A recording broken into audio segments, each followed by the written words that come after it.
नवंबर को यूके की चेवनिंग स्कॉलरशिप में अप्लाई करने की आखिरी तारीख है। इस बीच त्योहार भी है, जाहिर है आप सब बिजी हो जाएंगे, तो हमने सोचा कि आपको आज ही सचेत कर दें। छुट्टियों पर जाने से पहले फुर्सत से स्कॉलरशिप के लिए अप्लाई करें और फिर टेंशन फ्री होकर त्योहार मनाएं।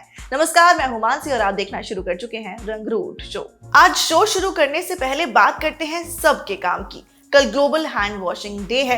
कोरोना के दौरान हाथ धोने जैसी बेसिक चीज की कितनी अहमियत है ये समझ आया, और ये भी कि इसे लेकर लोगों में अवेयरनेस कम है। तो भूख चाहे कितनी भी तेज लगी हो, पहले हिमालय प्योर हैंड्स के साथ हाथ साफ करें और फिर हाथ से खाएं, क्योंकि देश का स्वाद हाथ से खाने में ही आता है। चलिए अब शुरू करते हैं आज का शो।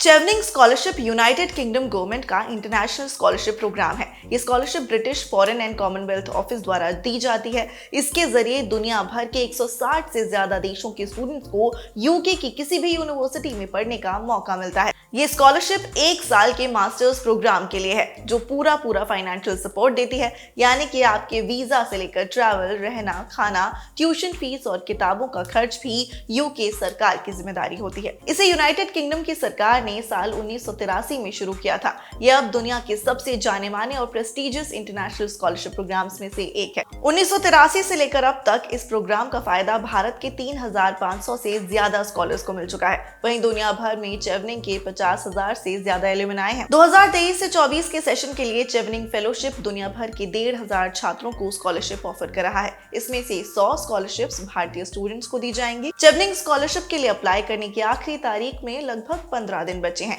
लास्ट डेट 1 नवंबर 2022 है, इसीलिए अपनी कुर्सी की पेटी बांध लीजिए और अप्लाई ना किया हो तो इस वीडियो से टिप्स लेने के बाद कर दीजिएगा। सबसे पहले चेवनिंग स्कॉलरशिप की एलिजिबिलिटी पर बात करते हैं। इसके लिए जरूरी है कि एप्लीकेंट अपने देश के किसी मान्यता प्राप्त संस्थान से ग्रेजुएट हो। साथ ही एप्लीकेंट के पास किसी भी फील्ड में 2 साल का वर्क एक्सपीरियंस होना चाहिए। आपको अप्लाई करते समय 3 यूनिवर्सिटीज और उसमें ऑफर किए जाने वाले आपके मनपसंद कोर्स को चुनना होगा। वेबसाइट के अनुसार इसमें से किसी एक यूनिवर्सिटी से एडमिशन ऑफर आपके पास 13 जुलाई 2023 तक होना चाहिए। यानी ये अप्लाई करने के लिए यूनिवर्सिटी का ऑफर आपके पास हो ये जरूरी नहीं है। अप्लाई करने के बाद भी आप 6 महीने के अंदर ऑफर लेने का प्रयास कर सकते हैं। अगर आप पहले से मास्टर्स कर चुके हैं तो भी आप इसके लिए अप्लाई कर सकते हैं, बशर्ते आप अपनी एप्लीकेशन में ये समझा पाएं कि आपके करियर के लिए ये किस तरह फायदेमंद होगा। एक बात और कि अगर आप इस स्कॉलरशिप के जरिए यूके में पढ़ाई करते हैं तो प्रोग्राम खत्म होने के बाद आपको कम से कम 2 साल के लिए अपने देश वापस लौटना होगा। आप अपने देश लौटकर कुछ काम या फिर पढ़ाई भी कर सकते हैं। चेवनिंग की वेबसाइट के मुताबिक फॉर्म भरने के लिए गूगल क्रोम सबसे सही ब्राउजर है। ध्यान रखें कि एप्लीकेशन को थोड़े समय पर सेव करते रहें, ताकि बैक करने पर या फिर इंटरनेट कनेक्टिविटी कमजोर होने पर डेटा लॉस ना हो। एक बार एप्लीकेशन सबमिट होने के बाद सभी एप्लीकेशन को एक इलेक्ट्रॉनिक सिस्टम के जरिए गुजारा जाता है, और ये इलेक्ट्रॉनिक सिस्टम एप्लीकेशंस को शॉर्टलिस्ट करता है। ये सिस्टम पहले ही उन एप्लीकेशंस को बाहर कर देता है जो एलिजिबिलिटी क्राइटेरिया मीट नहीं करती। इसीलिए ध्यान रखें कि आप एप्लीकेशन फॉर्म में कोई कॉलम खाली ना छोड़ें। Education details, personal details, nationality, contact details सब कुछ भरें और सही भरें।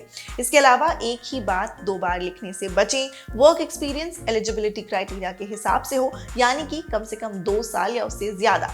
इस फॉर्म में आपको काम करने के वीक यानी कि हफ्ते भरने होते हैं, तो अपने टोटल साल को हफ्तों में डिवाइड कर फॉर्म में डालें।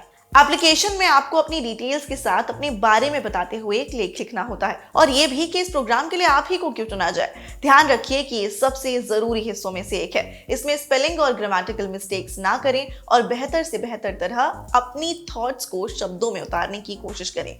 इन लेखों में वर्ड काउंट का ध्यान रखें, ये ना कम होने चाहिए ना ही ज्यादा। इसमें मिनिमम वर्ड काउंट 100 और मैक्सिमम 500 है।